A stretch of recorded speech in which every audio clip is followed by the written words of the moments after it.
जय माता दी। आज मैं एक नए विषय के साथ आपसे जुड़ने की कोशिश कर रहा हूँ, जिसका शीर्षक है ऋण मुक्ति के उपाय, अर्थात कर्ज से कैसे छुटकारा मिले। वैसे तो आपको इसके लिए कुछ काम करने पड़ेंगे, वो मैं बाद में बताऊंगा। सबसे पहले जो मैं दैविक उपाय है उन उपायों पर चर्चा आपसे करना चाहूँगा। जब तक भगवान नहीं चाहेंगे, माता महामाया नहीं चाहेंगी, तब तक इस संसार में कुछ भी नहीं हो सकता। तो निश्चित रूप से कुछ गलत हुआ है, कुछ कर्म गलत हुए हैं, या कुछ ऐसा हुआ है जिसकी वजह से आपको ऋण से मुक्ति नहीं मिल रही है। तो मैं कुछ भगवान के बारे में बताता हूँ जिनकी पूजा अर्चना यदि हम सात्विक ढंग से करें तो ऋण से मुक्ति मिलने में बहुत ही कारगर होता है। सबसे पहला तो मैं आपको बताता चलूँ कि भगवान शिव की पूजा यदि आप करते हैं, शास्त्रोक्त अगर आप भगवान शिव की पूजा करते हैं तो उससे आप ऋण से छुटकारा पा सकते हैं। अब भगवान शिव के तो अनेकों रूप हैं, परंतु ऋण से छुटकारा पाने के लिए भगवान का कौन सा रूप का पूजा करना चाहिए? तो एक ऋण मुक्तेश्वर उनका स्वरूप है, जिसकी पूजा यदि हम करें तो ऋण से मुक्ति मिलती है। ऋण मुक्तेश्वर का अब मन में ख्याल आ रहा होगा कि मंदिर कहाँ है, कहीं है या ऐसे ही बोल रहे हैं। तो मैं आपको बताता चलूँ कि ऋण मुक्तेश्वर भगवान शिव का 2 जगहों पर मंदिर है। वैसे तो आप घर में भी शिवलिंग के सामने बैठकर ऋण मुक्तेश्वर को याद करके आप पूजा कर सकते हैं, परंतु मैं आपको बता दूं कि ऋण मुक्तेश्वर का 2 जगह पर मंदिर है। एक तो मध्य प्रदेश में उज्जैन में शिप्रा नदी के तट पर ऋण मुक्तेश्वर का मंदिर है। बताते हैं कि यहाँ पर राजा हरिश्चंद्र ने विश्वामित्र से ऋण मुक्ति के लिए तपस्या किया था, पूजा अर्चना किया था। फिर उसके परिणाम स्वरूप उन्हें वरदान प्राप्त हुआ और ऋण से मुक्ति पाए। दूसरा, काशी में भी ऋण मुक्तेश्वर का मंदिर है। काशी में महमूरगंज है। महमूरगंज में आप जाकर के, वहाँ भी मंदिर है ऋण मुक्तेश्वर भगवान शिव का, वहाँ भी जाकर के आप पूजा कर सकते हैं। इन दोनों जगहों पर पूजा करने से हर तरह के ऋणों से मुक्ति मिलती है। आर्थिक, पितृ ऋण, देव ऋण, ऋषि ऋण इत्यादि जितने भी ऋण हैं सभी से मुक्ति मिलती है। और ऋण मुक्तेश्वर का मंत्र है, वो मैं आपको बता दूं, ओम ऋण मुक्तेश्वर महादेवाय नमः। इस मंत्र का जाप आप घर पर भी कर सकते हैं, तो इससे आपको ऋण से मुक्ति मिलेगी। और इसके लिए मैं आपको बता दूं कि कुछ विशेष थोड़ा सा पूजा किया जाता है। पीले रंग का वस्त्र पहनकर, हल्दी, चावल, जल में गुड़ मिलाकर भगवान का अभिषेक करें, भगवान शिव का। उसके साथ बेलपत्र, अनार का रस इत्यादि चढ़ाकर आप भगवान को प्रसन्न कर सकते हैं। दूसरा है, धन की देवी कौन? माता लक्ष्मी। बिना लक्ष्मी के तो लक्ष्मी आएगी नहीं। तो माता लक्ष्मी की पूजा करके भी आप ऋण से मुक्ति पा सकते हैं। ऋण से मुक्ति पाने के लिए महालक्ष्मी का जो मंत्र है वो मैं बता दूं, ओम ऐं ह्रीं क्रीं श्रीं श्रीयै नमः महालक्ष्मी नाशाय ममृणोतीर्ण कुरु कुरु संपदम वर्धय स्वाहा। इस मंत्र का उच्चारण करके आप माता लक्ष्मी को प्रसन्न करके अपने ऋण से मुक्ति पा सकते हैं। तीसरे जो भगवान हैं, भगवान कुबेर, धन के देवता। कुबेर भगवान की पूजा अर्चना करके भी आप ऋण से मुक्ति पा सकते हैं। तो कुबेर भगवान का कहाँ कहाँ मंदिर है वो भी छोटा सा जिक्र कर लें। तो कुबेर भगवान का उत्तराखंड में अल्मोड़ा एक जगह है।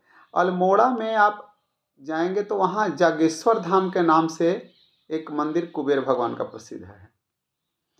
ये बताते हैं कि कत्यूरी राजाओं ने इस मंदिर का निर्माण किया था, जो शिव रूप में है। वहाँ पर आप जाकर के भगवान कुबेर का पूजा कर सकते हैं। दूसरा, गुजरात में बड़ोदरा में भी, बड़ोदरा के पास कुबेर भगवान का मंदिर है, कुबेर भंडारी मंदिर के नाम से प्रसिद्ध है। ये बताते हैं कि रावण से लंका छीनने के बाद कुबेर ने यहाँ पर पूजा किया था, जिसकी वजह से यहाँ पर कुबेर भंडारी मंदिर बनाया गया। और उज्जैन में, मध्य प्रदेश के उज्जैन में भी कुबेर भगवान का मंदिर है। संदीपनी आश्रम है, वहाँ चतुर्भुजी मंदिर के नाम से एक कुबेर भगवान का मंदिर प्रसिद्ध है। और मध्य प्रदेश में ही मंदसौर में खिलचीपुर एक स्थान है, वहाँ पर भी एक कुबेर भगवान का मंदिर है। और मान्यता है कि वहाँ पर उस मंदिर में ताला नहीं लगता, चोरी नहीं हो सकती। इसके अलावा मध्य प्रदेश में ही ओंकारेश्वर में भी कुबेर भगवान का मंदिर है। तो खंडवा में जो ओंकारेश्वर मंदिर है वहाँ पर भी भगवान कुबेर का मंदिर है। और कुबेर भगवान के पूजा पाठ करने के लिए उनका जो मंत्र है ऋण से मुक्ति पाने के लिए, वो मैं बता दूं। ओम यक्षाय कुबेराय वैश्रवणाय धन धान्याधिपतये धन धान्य समृद्धिम देहि दापये स्वाहा। इस मंत्र का उच्चारण करके आप भगवान कुबेर को प्रसन्न कर सकते हैं और अपने ऋण से मुक्ति पा सकते हैं। इसके अलावा बोलते हैं कि विघ्नकर्ता कौन? भगवान गणेश। यदि गणेश जी की पूजा करें तो गणेश जी प्रसन्न होंगे और आपको ऋण से मुक्ति मिल सकती है। भगवान गणेश के ऋणहर्ता गणपति स्तोत्र जो है उसका मैं उच्चारण कर देता हूँ। इस स्तोत्र का आप जाप करके भी आप ऋण से मुक्ति पा सकते हैं। ओम गणेश ऋण छिंधि वरदे स्वाहा। ये गणेश भगवान को प्रसन्न करने का मंत्र है ऋण मुक्ति के लिए। इसके अलावा हनुमान जी महाराज तो बोलते हैं को नहीं जानत है कब जग में कपि संकट मोचन नाम तिहारो। तो हनुमान चालीसा के साथ साथ ओम नमो हनुमते आवेशाय स्वाहा, इस मंत्र का जाप यदि आप करें तो भी आप ऋण से मुक्ति पा सकते हैं। इसके अलावा और भी उपाय हैं बहुत सारे, जैसे ऋण मोचक मंगल स्त्रोत है, उसका जाप करके भी आप अपने ऋण से छुटकारा पा सकते हैं। बताता चलूं कि ऋण चढ़ता क्यों है। यदि कुंडली में मंगल कमजोर स्थिति में हो, 6वें 8वें और 12वें भाव में, तो 6वां भाव जो है वो ऋण से संबंधित है, 8वां भाव जो है वो बाधा से संबंधित है और 12वां भाव जो है वो व्यय से, खर्च से संबंधित है।